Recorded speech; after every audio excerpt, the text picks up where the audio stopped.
주기 위함보다는 세상으로부터 제자들을 불러서 그 제자들을 훈련시켜 하나님의 백성으로 살게 하는 데에 목적이 있습니다.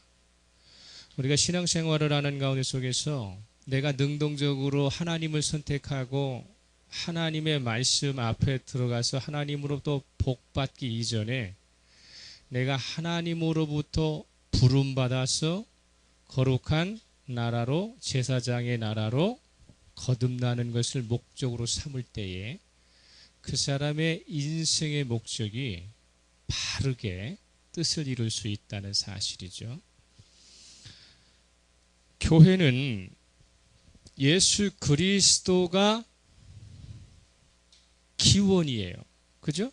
교회의 기원은 예수 그리스도입니다. 그러나 성경에는 주님께서 교회를 설립하신 적은 없어요. 사복음서에서나 어디서나 예수님께서 교회를 설립하신 적은 없어요.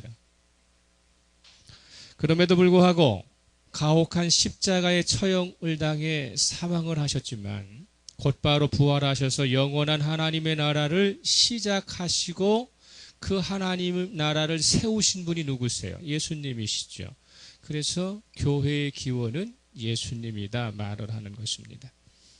교회가 AD 30년경 예루살렘에서 처음 태동될 때부터 주님이 다시 오실 그날까지 그리스도를 믿는 사람들이 모여 함께 그리스도의 인격과 예수 그리스도께서 제시하신 목적을 달성하는 것을 교회의 사명으로 삼는 것이죠.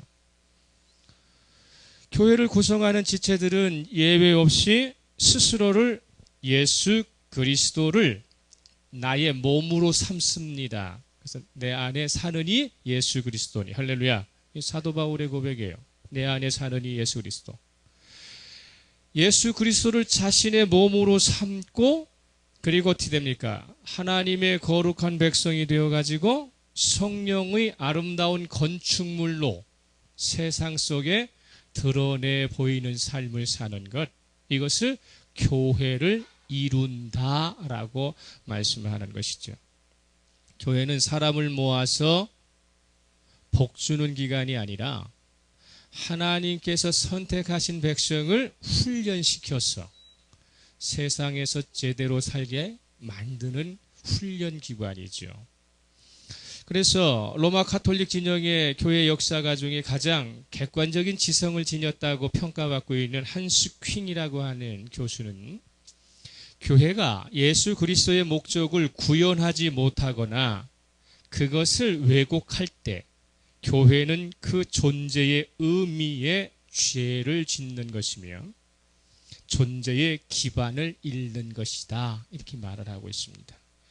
한마디로 교회는 에브럼 링컨이 이야기했던 것처럼 예수의, 예수에 의한, 예수를 위한 존재적 가치를 이 땅에서 실현하는 공동체가 되어야 한다는 것입니다. 교회는 사람들로 하여금 복받아 이 세상에서 성공되게 살아가게 하는 것을 목적으로 하지 않고 교회는 예수의, 예수에 의한, 예수를 위한, 우리가 흔히 이야기하는 of the people, by the people, for the people이라고 이야기할 때에 of the God예요. by the God, for the God. 교회의 존재의 목적은 예수를 위한 것이고 예수를 위하여 예수 때문에 사는 사람들이 모여 그 사람을 기억하고 기념하고 그분이 이 땅에 다시 오실 것을 예상하며 당당하게 견뎌내면서 기다리는 것, 이게 교회의 정체성이라고 하는 것입니다. 처음 예루살렘에 둥지를 틀고 왕성한 생명력을 자랑하던 초대교회는 그 이후에 뒤따라 탄생하는 새로운 교회들에게 예수의 복음의 유전자를 가지고 이식해주는 어머니의 역할을 충실히 수행하게 되는 것입니다. 예수에 대한 로드맵이 확실했어요. 예수에 대한 로드맵, 어떻게 갈 것인가? 어떤 길인가 정확한 길을 제시해 줬기 때문에 이 예루살렘을 넘어선 교회는 사마리아를 지나가고 물론 유대 지역뿐만 아니라 사마리아를 지나가고 그리고 이방 지역인 안디옥까지 줄기차게 확장해 가게 되는 것입니다. 그렇기 때문에 예수의 복음이 어디서나 그랬듯이 처음에는 박해와 환난을 당하는 것들이 똑같아요. 예루살렘에서 환난을 당하던 교회는 유대로 옮겨지고 사마리아로 옮겨져도 동일하게 박해와 환난 상황에 있고 그것은 어디를 가든지 간에 그 교회가 이식이 되면 그 교회가 뿌리를 내리게 될 때는 박해와 환난은 자연스럽게 따라오게 되는 것입니다. 하나님께서는 교회를 처음에 환난과 박해, 가난한 상황으로 몰아오셔서 정결케 하셔요. 아무나 누구나 들어와갖고 군더더기 만들어갖고 이런저런 사람들이 그냥 몰아가게 하지 아니하시고 순수한 공동체를 정제시키셔서 그래서 교회를 교회되게 하신 다음에 그 사람들을 먼저 축복하시고 그 사람들을 따라 많은 사람들이 따라오도록 그렇게 조치해 주시는 것입니다. 환난과 박해가 어디서나 있지만 교회는 잠시 주춤거려요. 잠시 숨기도 하고 가난에 처해요. 그러나 절대로 소멸되거나 사그러지지 않는다는 특징이 있습니다. 하나님의 교회가 세워지는 것이 정상적으로만 말씀이 선포된다면 그 교회는 사그러지지 않아요. 그러나 그 정상적인 하나님의 말씀이 제대로 이식이 되지 못하면 크는 것 같고 성장하는 것 같고 세상에서 자랑하는 것 같으나 어느 순간에 무너지게 되는 것입니다. 그런 가운데 속에 교회는 더더욱 큰 불꽃을 피워가지고 성장하는데 질적으로 그리고 어떻게 합니까? 건강하게 성장을 하게 되는 것입니다. 우리나라의 130년 전 초대교회가 생성되면서 초창기 1800년대에 하나님의 믿음을 선택한 그 사람들이 핍박 상황에 환난 상황이 있었지만 그들의 3대, 4대 후손들은 이 세상에서 대한민국에서 가장 영향력 있는 사람들로 다 성장했다는 사실을 기억해요. 가장 건강한 삶을 살아가는 사람들이 그 조상들을 뒤돌아보면 2대, 3대, 4대 때에 예수님 때문에 환난과 고난 상황에 처했을지라도 그분 선택한 후손들이 대한민국을 이끌어가고 있는 거예요. 영적인 부분에서, 지성적인 부분에서. 다만 권력만은 그렇지 못했어요. 권력은 군사적 힘을 가지고 있는 사람들에게 지금도 휘둘리고 있지만 이런 부분들을 우리가 깊이 생각을 해야 합니다. 교회는 예수를 그리스도로 믿는 성도들의 모임입니다. 할렐루야. 따라서 합니다. 교회는 예수를 그리스도로 믿는 성도들의 모임. 이것이 교회의 정의예요. 성도 각자마다 예수 그리스도를 구세주와 구주로 받아들이는 신앙을 소유하고 있다는 것입니다. 저와 여러분이 형제라고 이야기하고 여러분이 저에게 목사님이라고 이야기하고 내가 여러분들에게 직분을 따라 권사님이라고 이야기하고 성도님이라고 이야기하고 집사님이라고 이야기하는 이유가 뭐예요? 혈연적 무슨 관계가 있었어요? 예수 그리스도가 중매해 주신 가족이기 때문에 그런 것입니다.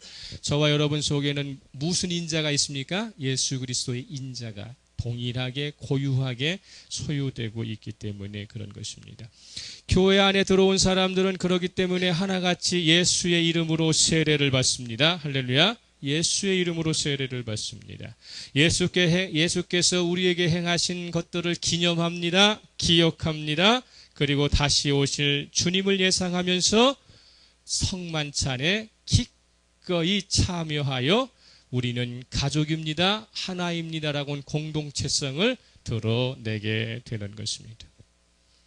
하나된 교회를 성경에서는 지역마다 소개를 하고 있죠. 로마 교회, 고린도 교회, 데살로니가 교회 많잖아요. 그죠? 빌립보 교회, 서모나 교회, 에베소 교회 여러 개의 교회들을 이야기하고 있고, 대한민국뿐만 아니라 전 세계의 모든 지역에 있는 교회에서 불려지는 찬양이 뭐예요?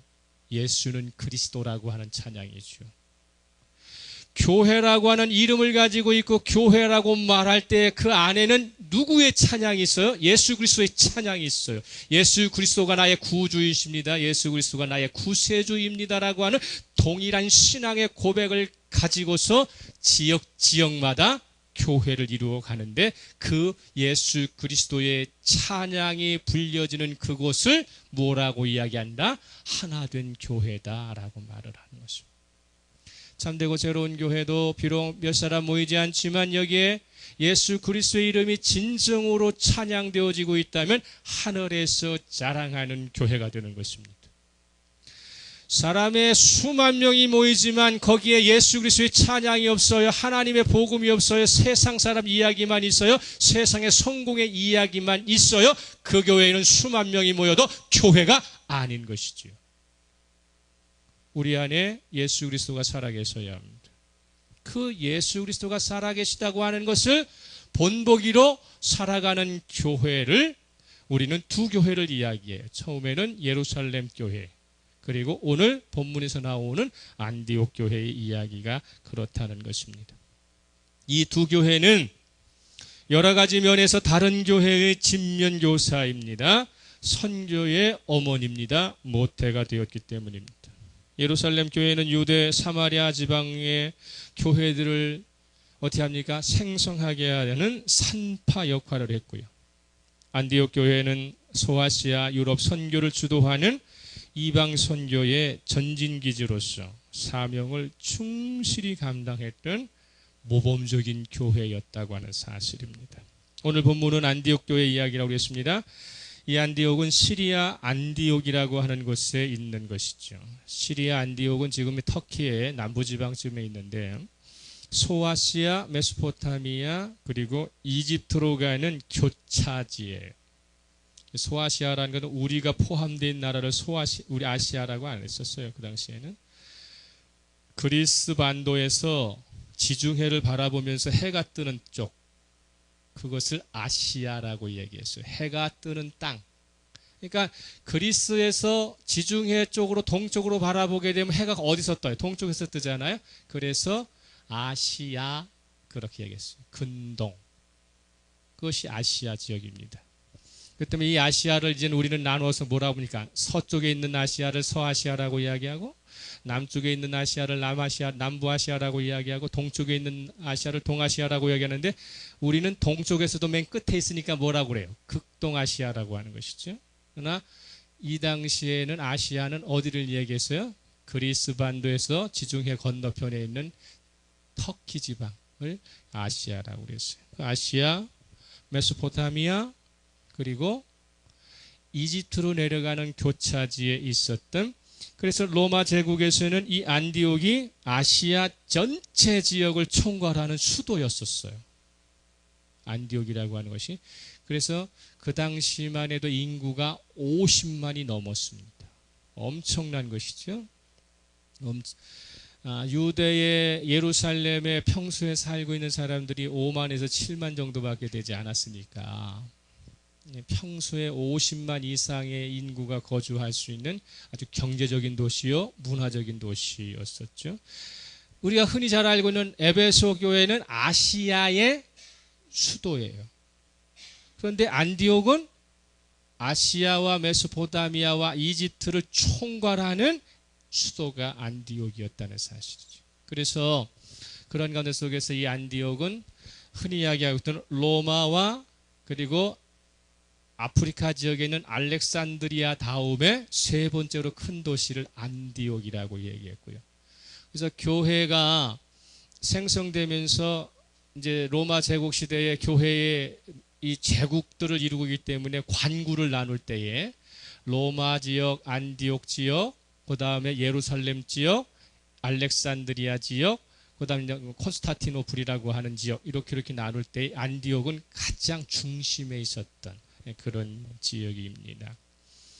안디옥 교회는 아람어와 히브리어를 사용하고 있는 사람들보다는 헬라어를 공통으로 사용하는 사람들이 중심이 되어 있는, 유대인들이 중심이 아니라 헬라어를 잘 구사하는 이방인들이 중심이 되어서 이룬 교회.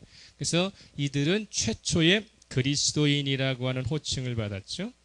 그리스도인이라고 하는 호칭을 받는 이 한마디, 한 가지만으로도 안디옥 교회의 정체성은 누구와 연결이 되어 있다? 예수 그리스도와 깊이 연결이 되어 있다라고 하는 것을 알게 됩니다. 그리스도인이라고 하는 말은 오늘도 우리가 잘 사용하고 있잖아요. 그리스도인이라는 말은 그리스도의 사람들, 이런 뜻입니다. 그리스도의 사람들, 의는 소유격이죠. 그 때문에 뭡니까? 그리스도에게 속한 사람들, 이런 뜻이 그리스도인이라는 뜻이에요.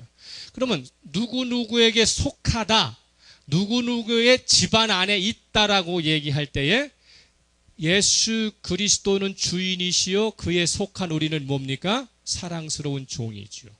그리스도인이라는 말은 뭡니까? 예수 그리스도에 속한 종입니다라는 뜻이죠. 유대인으로 태어났든지 이방인으로 태어났든지 신자가 되면, 성도가 되면 예수의 복음 안으로 들어온 사람들이기 때문에 누구를 중심으로 살아요? 예수를 중심으로 살아요. 예수로 말미암아 세상의 가치를 가지고 살아가는 사람, 이 사람을 뭐라고 부른다? 그리스도인이라고 말합니다.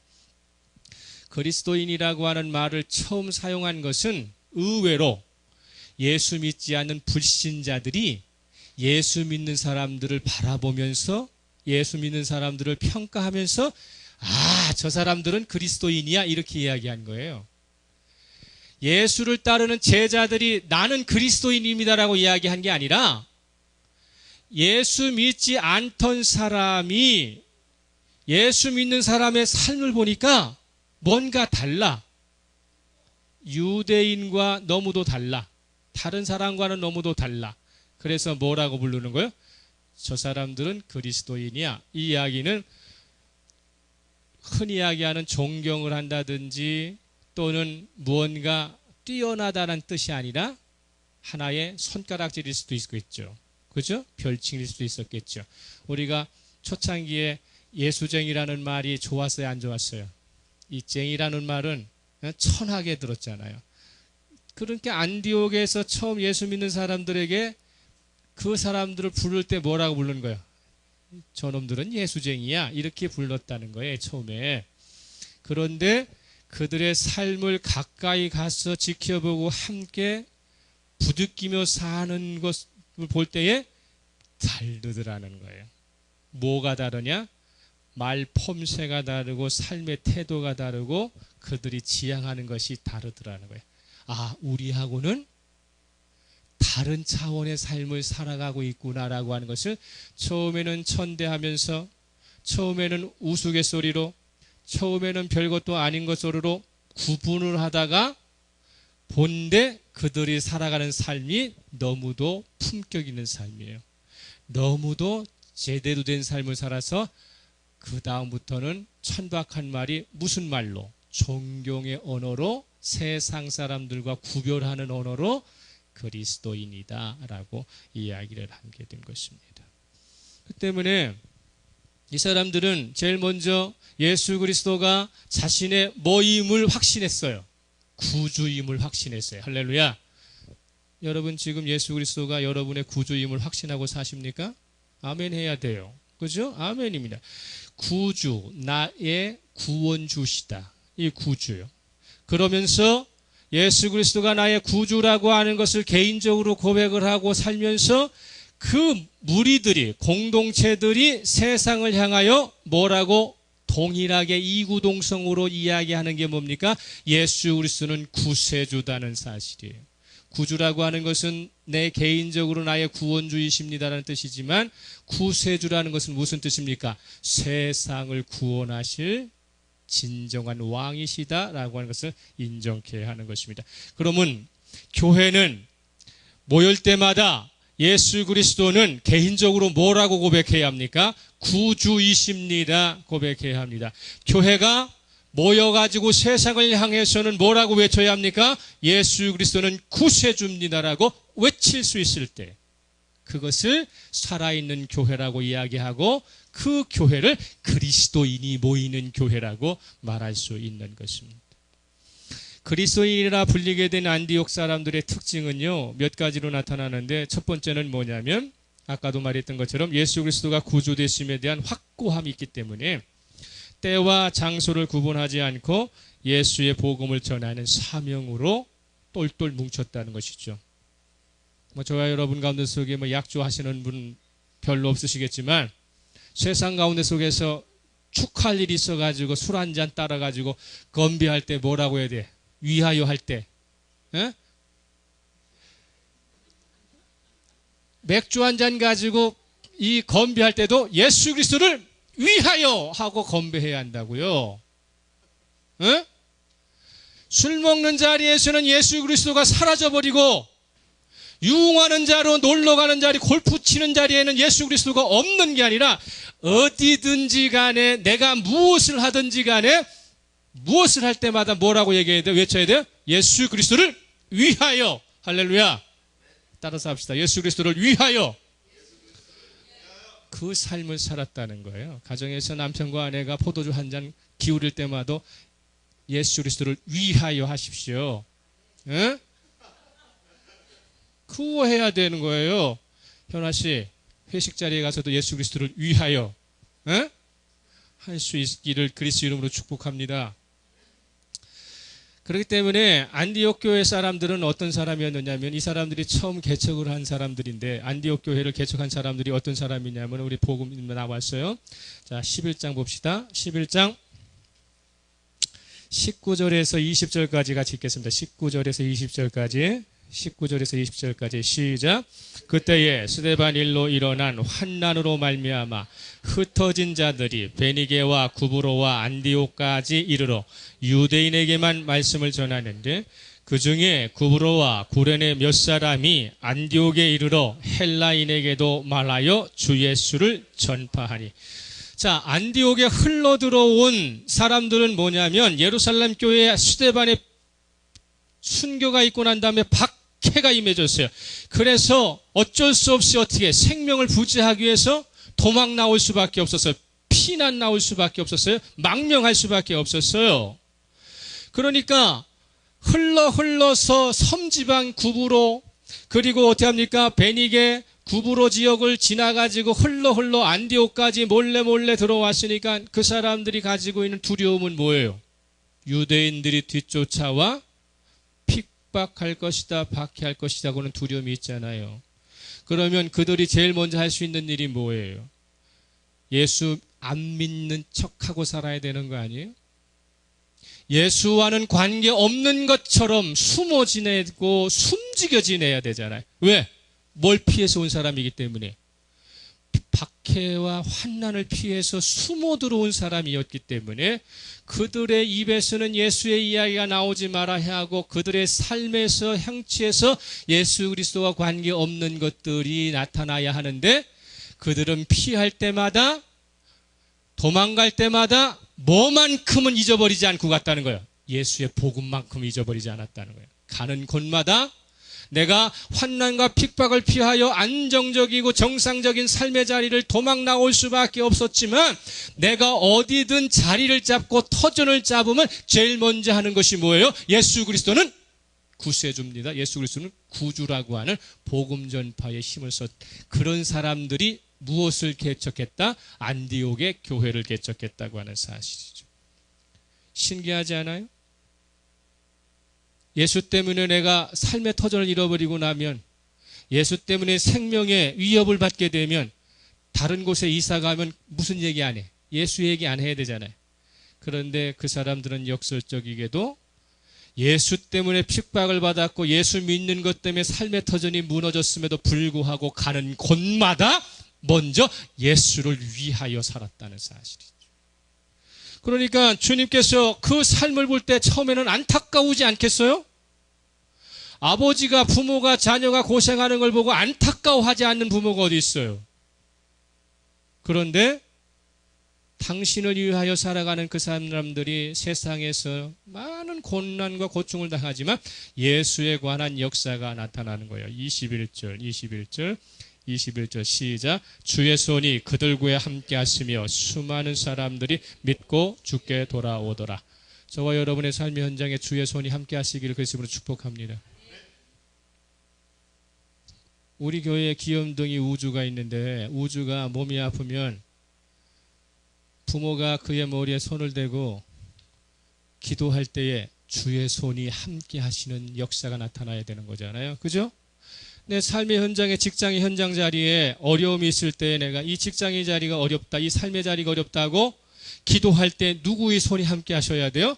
주의 손이 함께 하시는 것이죠.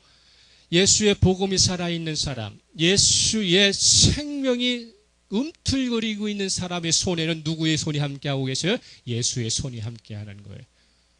저는 그래서 어디든지 어떤 상황이든지 간에 멀리 떨어져 있든 뭐하든 간에 그의 귀에 전하게 되라 예수 그리스도로 선포하면 나아지는 역사, 변화되는 역사가 지금도 나타나는 것입니다. 왜 그럴까요? 그 사람 안에 누가 살아계시면, 예수 그리스도 살아계시면 그 사람의 손을 통하여 외쳐지고 만져지는 것은 변화되는 것입니다. 그리고 개선되는 것입니다. 그걸 믿을 때에 자기의 삶은 미래로 향해 갈 수 있다고 하는 사실이죠. 둘째로는요, 이 안디옥 교회는 숫자적으로 매우 급성장을 좀 해가고 있어요. 그런데 우쭐하지 않았습니다. 교만하지 않았어요. 예루살렘 교회와 연합하고 일치해서 하나된 교회를 향해 가고 있다고 하는 사실이죠. 교회는 예수님의 거룩한 보혈로 맺어진 혈연보다 더 귀한 피로 맺어진 제2의 가족이에요. 중요하게 들으세요. 혈연보다도 더 진한 예수의 보혈로 맺어진 제2의 가족이라고 하는 사실입니다. 그래서 교회 안에는 요람에서부터 어디까지? 무덤까지를 다 책임지는 것입니다. 요람만 책임지는 것이 아니라 무덤까지. 왜 그럴까요? 예수 그리스도 보혈로 다시 맺어진 가족이기 때문에 그런 것입니다. 그래서 예루살렘 교회 지도자들은 안디옥의 이방인들이 중심으로 예수의 복음이 활성화된다고 하는 것을 보고서 그 교회를 온전한 정체성으로 이끌어가기 위해서 누구를 파송하느냐 하면 바나바를 파송하게 되는 것입니다. 바나바를 파송합니다. 22절하고 23절 같이 읽겠습니다. 22절에서 23절 시작. 예루살렘 교회가 이 사람들의 소문을 듣고 바나바를 안디옥까지 보내니 그가 이르러 하나님의 은혜를 보고 기뻐하여 모든 사람에게 굳건한 마음으로 주와 함께 머물러 있으라 권하니. 따라합시다. 주와 함께 머물러 있으라. 이것을 오늘 기억해야 합니다. 이것을 기억해야 합니다. 주와 함께 머물러 있으라. 이걸 누가 권면하는 거예요? 바나바가 권면하는 거예요. 주와 함께 머물러 있으라고 하는 이야기는 바나바가 지금 이렇게 이야기하는 것은 왜 그럴까요? 반드시 환난과 핍박이 또 찾아올 것이다. 찾아올 것이다. 고통 가운데 속에 긴 세월을 보내야 할지 모른다. 그러려면 누구와 함께 있어야 한다? 주와 함께 있어야 한다. 그 이야기를 한 것입니다. 세 번째로는 안디옥 교회는 바나바와 같은 목회자와 호흡을 잘 하면서 함께 하면서 다른 사람을 세워주는 교회가 됩니다. 다른 사람을 세워주는 교회가 돼요.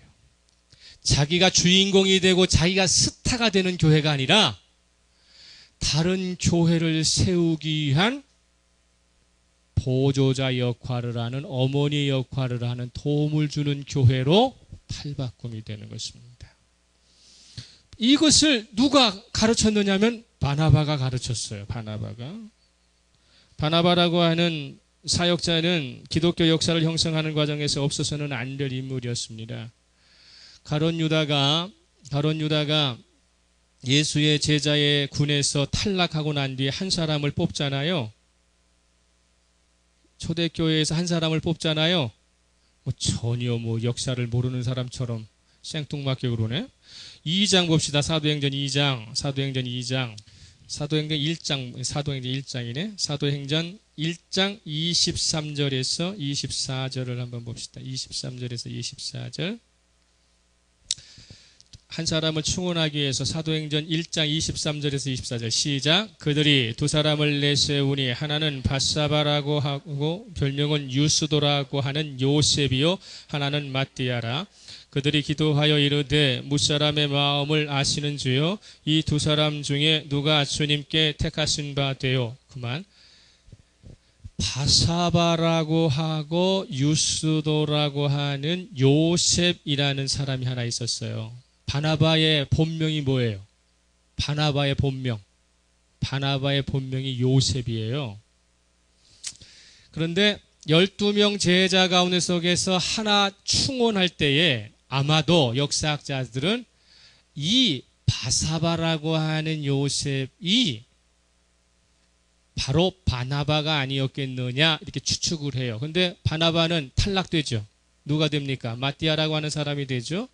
그런 가운데 속에서 이 바나바가라는 것은 위로하는 자라는 뜻이에요. 바나바라는 뜻이 위로하는 사람, 위로해주는 사람 이런 뜻인데 그런 가운데 속에서 항상 이 바나바는 항상 자신은 스타를 만들어내고 뒤에 숨는 항상 보조적인 역할을 하는 우리나라에서 이야기하는 흔히 유행하는 킹메이커, 스타메이커 이런 이야기 하잖아요. 그래서 무엇을 만들어내는 제조기 역할을 하게 되죠. 잘 알고 있는 것처럼 이 사도 바울이라고 하는 5사람 사울은 바나바가 없었으면 예루살렘 교회의 중심으로 들어올 수도 없었고 그리고 안디옥 교회로 올라올 수도 없었고 그가 선교 여행을 떠날 수도 없었어요. 모든 준비. 회심을 한 이후에 아라바에서 3년 동안 있다가 들어와 가지고 예루살렘 올라갈 때 누구의 손을 잡고 사울이 예루살렘 거리를 돌아다녀요? 바나바의 손을 잡고 예루살렘 거리를 돌아다니면서 주의 제자들을 어떻게 합니까? 소개받게 되는 것이죠. 그렇지만 문제가 일어나 가지고 다시 10년간 길리기아 다소에서 찍고 할 때에 안디옥 교회를 온유로 부흥시켜 놓고 그리고 어떻게 합니까? 바나바가 자기보다 더 달란트 있고 능력 있는 사람을 찾기 위해서 예루살렘 교회의 사도들을 데려온 것이 아니라 바나바 스스로가 다소까지 가가지고 사도 바울의 손을 다시 끌고 올라와 안디옥 교회에다가 자기의 동력자로 세워서 거기에서 사울이라고 하는 사람의 이름을 세계에 알릴 수 있는 준비를 모든 것을 해주는 사람이 누구예요? 이 바나바라고 하는 사람이에요. 두 번째로 마태복음과 누가복음을 기초를 잡아가지고 기준을 세운 마가복음을 쓴 이 마가, 철부지 마가, 사도 바울과 그리고 바나바가 1차 전도 여행을 할 때 수종자로 쫓아갔다가 비시디아 안디옥 넘어가려고 하는데 타우루스라고 하는 산맥이 2,700~800m 산맥이 앞을 딱 가로막고 있어요. 이게 부잣집에서 고생 모르고 자랐던 마가가 이 산맥 앞에 탁 서고 나니까 나는 못 가겠다 하고 야밤 도주하잖아요. 야밤 도주하고 예루살렘으로 도망가 버려요. 바나바는 자기의 조카기 때문에 이해가 되지만 사도 바울은 어때요? 여기까지 올라오잖아요. 쌍말도 많이 했을지도 몰라요. 그리고 나중에 2차에 다시 마가를 데리고 가자고 그러니까 사도 바울이 뭐라 그래요? 그렇게 책임 없는 놈을 어떻게 데려가느냐고 내팽개쳐 버리잖아요. 그래갖고 이 마가가 아주 그냥 주눅이 들어있는 것을 어떻게 합니까? 바나바가 추스려 가지고 그리고 나서 사도 바울과는 헤어질지라도 주눅 들어있는 마가를 추스려 가지고 다시금 그에게 사역자의 길을 가게 해서 누구에게 붙여주느냐면 베드로에게 붙여주어요. 마가를. 그래서 마가는 누구의 수종자가 되느냐면 베드로의 수종자가 돼가지고 마가는 베드로의 양자가 됩니다.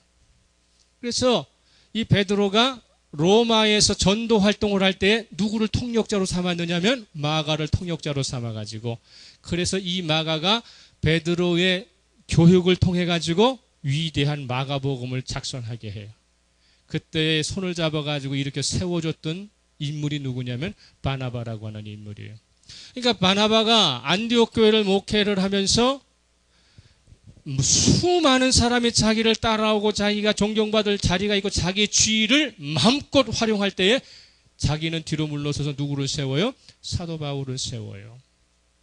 그리고 나서 그의 목회의 방향을 따라가지고 함께 전도 여행을 가면서 처음에는 앞서서 사도 바울을 이끌어 갔다가 나중에는 사도 바울을 전면에 세우고 자기는 후면으로 돌아와 역사 속에서 사라져버리는 거예요. 이 교회가 안디옥 교회입니다. 할렐루야.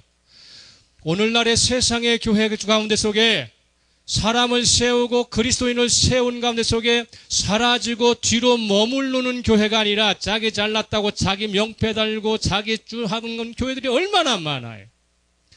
저와 여러분은 바나바와 같은 성품을 가지고 사람을 길러내는 그러한 어머니의 역할을 감당하시기를 그리스도인으로 축복합니다. 그런 가운데 속에 세 번째 그런 가운데 속에 있었죠. 그 다음에 우리가 흔히 이야기하는 가운데 속에 이 바나바라고 하는 사람이 성경에는 여러 번 나오지만 특별히 두 군데에서 이 사람에 대한 성품을 이야기하고 있어요. 4장 36절 한번 보세요. 4장 36절 시작. 구브로에서 난 레위족 사람이 있으니 이름은 요셉이라. 사도들이 일컬어 바나바라. 번역하면 위로의 아들이라. 그러니까 기독교의 초대교회 안에서의 바나바라고 하는 사람들이 사도들뿐만 아니라 모든 사람이 바나바에 대하여 이야기하면은 제일 먼저 생각하는 게 뭐예요? 위로하는 사람이구나. 온유한 사람이로구나. 그 사람 앞에 서게 되고 그 사람과 접촉하게 되면은 많은 사람들이 뭐가 되는 거예요? 온유함으로 치유받는 거죠. 그러니까 가장 교회가 어려울 때에 가장 힘들 때 자기 재산 팔아가지고 교회에 헌납하는 거 아니에요? 그거 쳐다보고 있던 아나니아와 삽비라는 어찌 됩니까? 질투심으로 부정붕의를 하는 거잖아요. 그 다음에 11장으로 넘어갑니다. 보면 11장 24절 시작.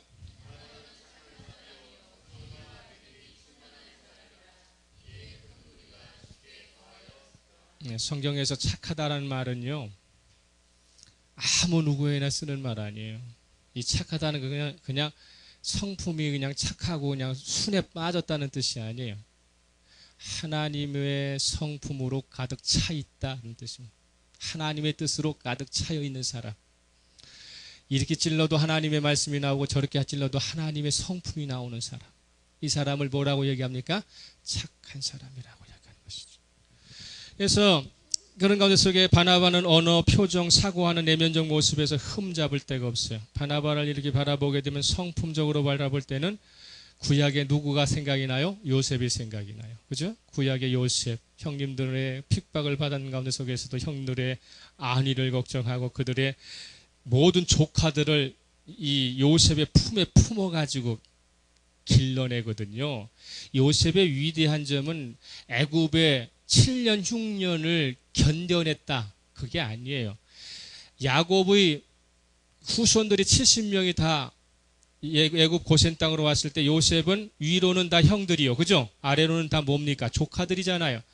요셉의 위대함은 뭐냐면 형들의 자녀들을, 조카들을 다 자기 가슴에 품고 최고의 학문을 가르쳤다는 거예요.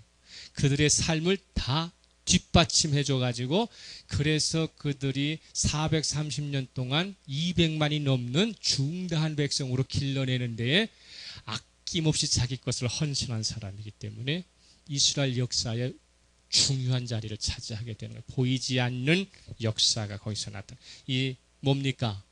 바나바도 그랬어요. 사도의 계열에는 뽑히지 못했지만 어떤 사도보다도 위대한 성품을 가지고 있어요. 그래서 보이지 않는 그곳에서 하나님의 교회 역사를 이끌어가고 있는 사람이다 라고 하는 것입니다.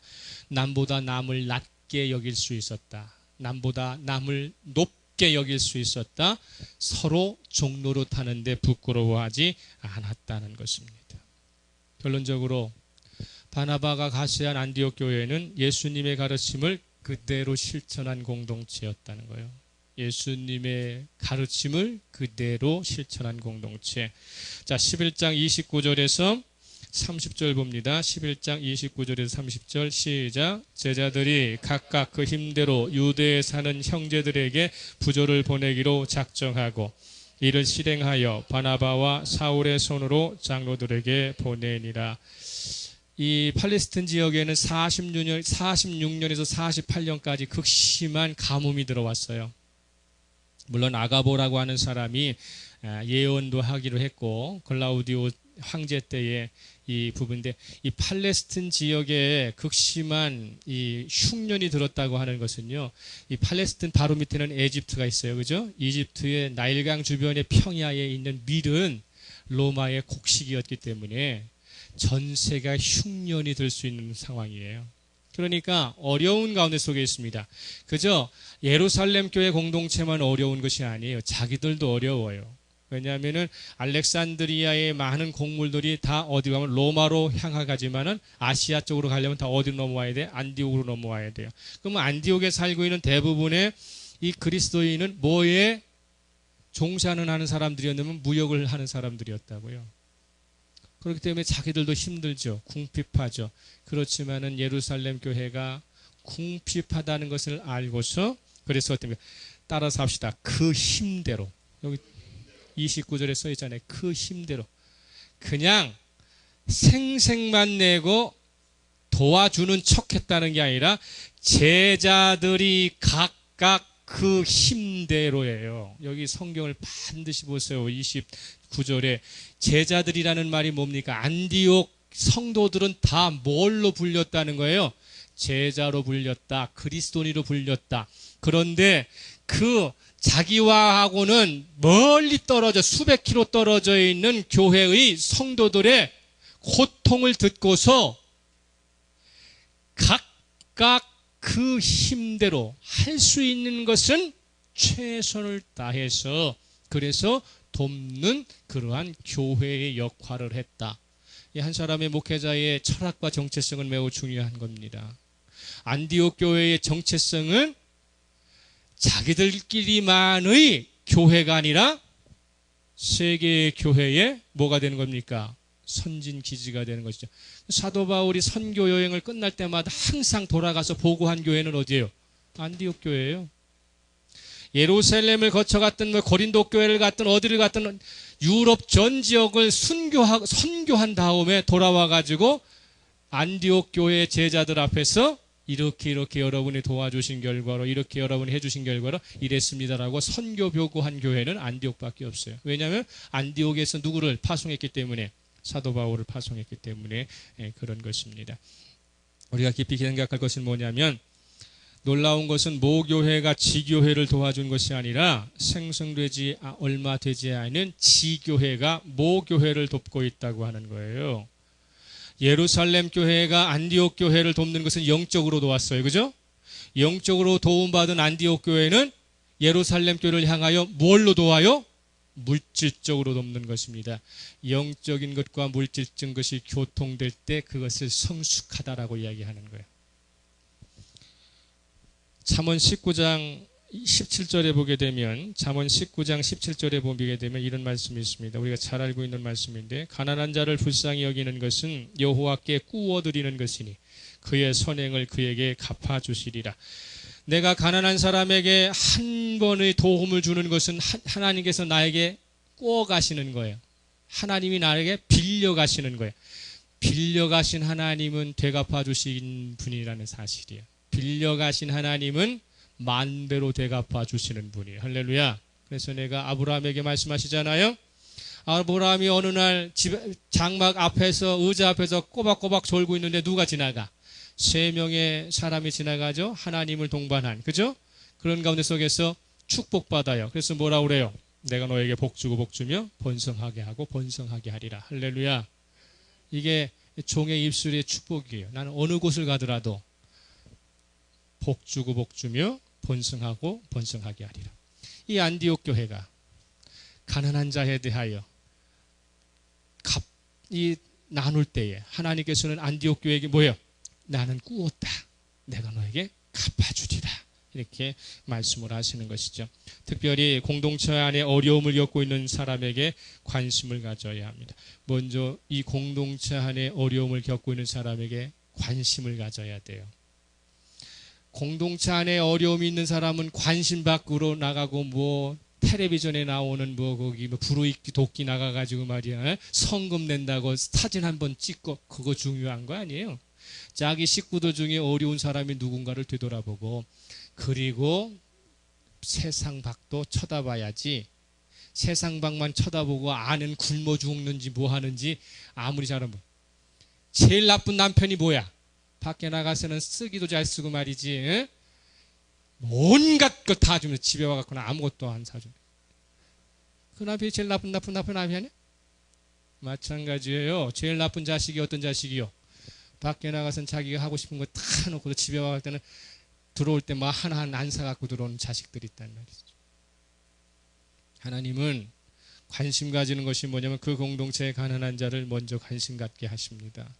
그 사람의 마음이 편하고 여유로워야 하나님은 그곳에 축복하셔서 밖으로 향하게 하시는 것이죠. 안에서 잘하자. 응? 안에서 잘하자. 할렐루야. 안에서 잘하시고 가정에서 잘하시고 가장 가까운 사람에게 잘하세요. 황정재 집사님 그죠? 가장 가까운 사람에서 님이라는 글자에 점 하나 찍으면 남이 돼버리는 거야. 님일 때 어떻게 합니까? 잘해야지. 남 되돌아섰을 때 잘한다고 아무 소용없는 것이죠. 님한테 잘하시길 바랍니다. 예? 호준아 엄마 아빠한테 잘해. 용돈 받을 때만 울지 말고. 갈라디아서 6장 9절에서 10절 찾습니다. 갈라디아서 6장 9절에서 10절. 갈라디아서 6장 9절에서 10절 시작. 우리가 선을 행하되 낙심하지 말지니 포기하지 아니하면 때가 이름에 거두리라. 그러므로 우리는 기회가 있는 대로 모든 이에게 착한 일을 하되 더욱 믿음의 가정들에게 할지니라. 더욱 믿음의 가정들에게 할지니라. 할렐루야. 믿음의 가정을 세우시기를 바랍니다. 교회는 예수님께서 제자로 먼저 불러주셨기 때문에 존재할 수 있습니다. 주님이 불러주셨기 때문에 우리가 존재하는 것이죠. 주님께서 구원해 주셨기 때문에 내가 구원받을 수 있는 것이지 내가 잘했기 때문이 아니라 주님이시기 때문에 부족한 우리를 구원해 주신 것입니다. 그러면 주님께서 우리를 불러주시고 구원해 주셨다. 왜 하셨느냐? 왜 주님께서 나를 구원해 주셨느냐? 두 가지예요. 하나는 함께 하시기 위함입니다. 따라서 합시다. 함께 하시기 위하여. 함께 하시기 위하여. 두 번째로는 파송하시기 위하여.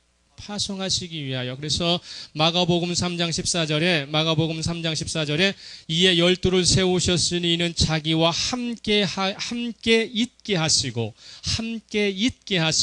또 보내사 전도도 하며 이렇게 되는 거예요. 그러니까 제일 먼저 그리스도인의 사명 존재의 이유는 주님과 함께 하는 것이죠. 주님과 함께하는 사람은 반드시 세상에 나가 누구를 전파하게 되어 있어요? 예수 그리스도 전파하게 되어 있어요. 이거 잊어버리면 안 되죠. 그렇기 때문에 정작 주님과 함께한다는 말을 무슨 뜻인지 몰라. 주님과 함께한다는 말을 오늘 정확히 아시고 가시기 바랍니다.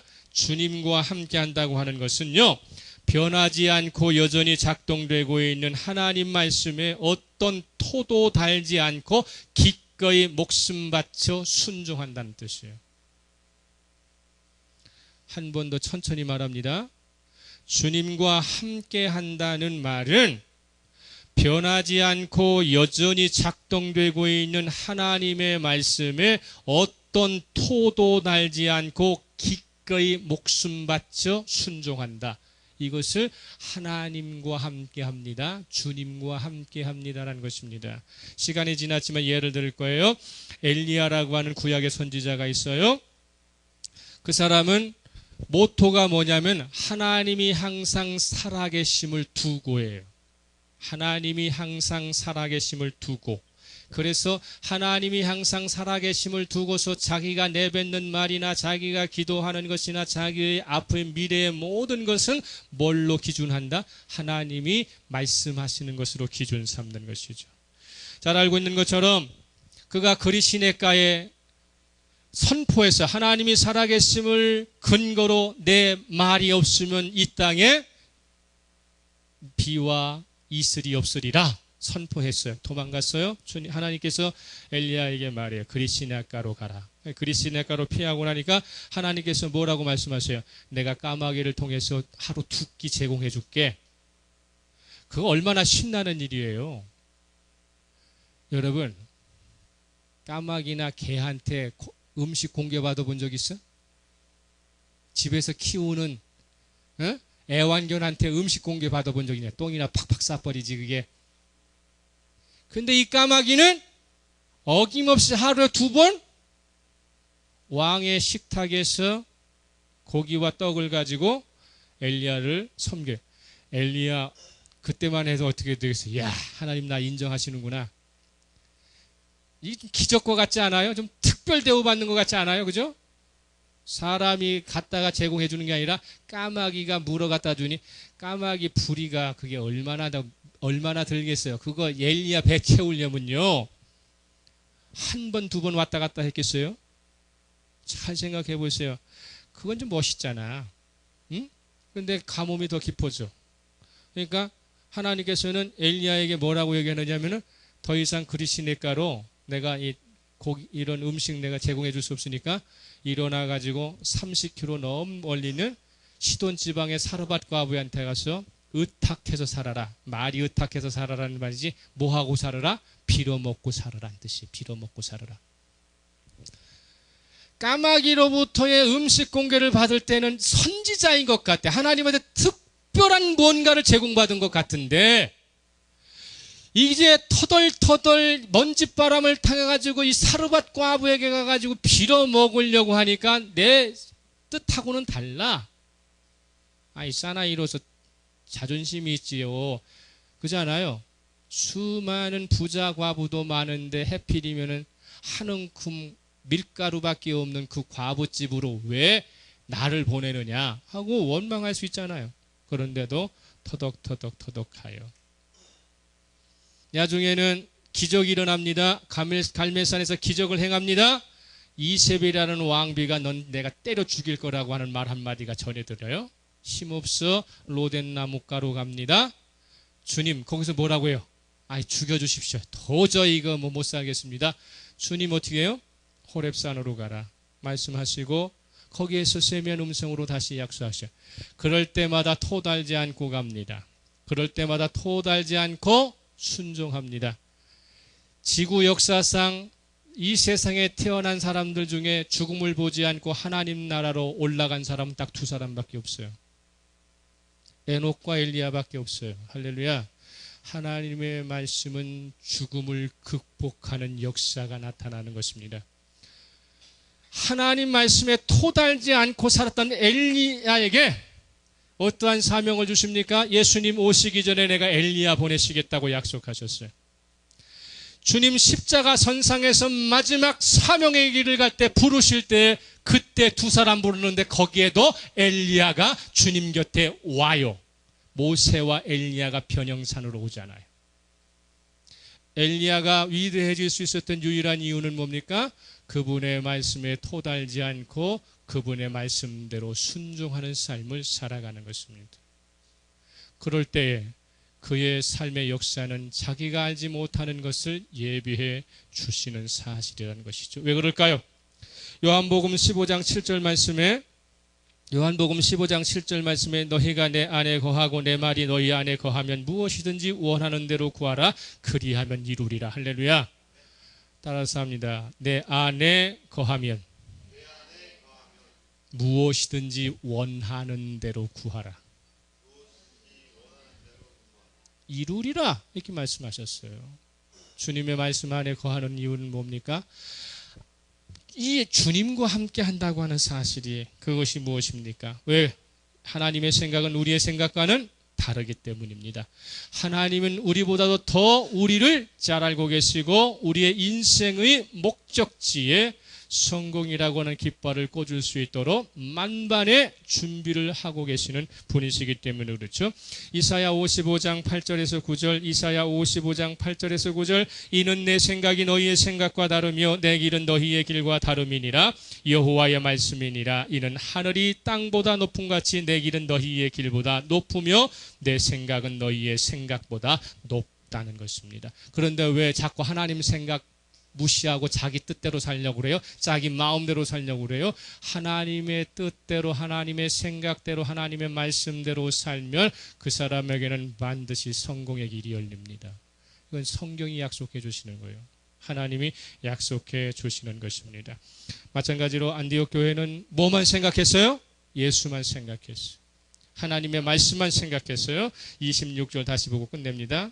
사도행전 11장 26절, 사도행전 11장 26절 시작. 만남에 안디옥에 데리고 와서 둘이서 교회에 1년간 모여 있어 큰 무리를 가르쳤고 제자들이 안디옥에서 비로소 그리스도인이라 일컬음을 받게 되었더라.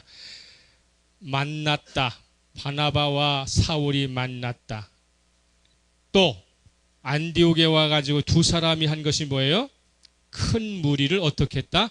가르쳤다. 두 사람이 가르친 게 뭘 가르쳤겠어요? 예? 세상 성공하는 법 가르쳐 줬겠어요? 사업 성공하는 거 가르쳐 줬겠어요? 말씀만 가르쳐 줬어요. 하나님의 말씀만 가르치는 거예요. 그래서 참되고 새로운 교회도 뭐만 가르쳐요? 말씀만 가르치는 거예요. 그러면 하나님이 책임져 주시는 것이죠. 이 부분들을 우리가 깊이 생각하면서 저와 여러분이 어떤 선한 영향력으로 세상을 살아갑니까? 하나님은 신실하신 분이십니다. 할렐루야.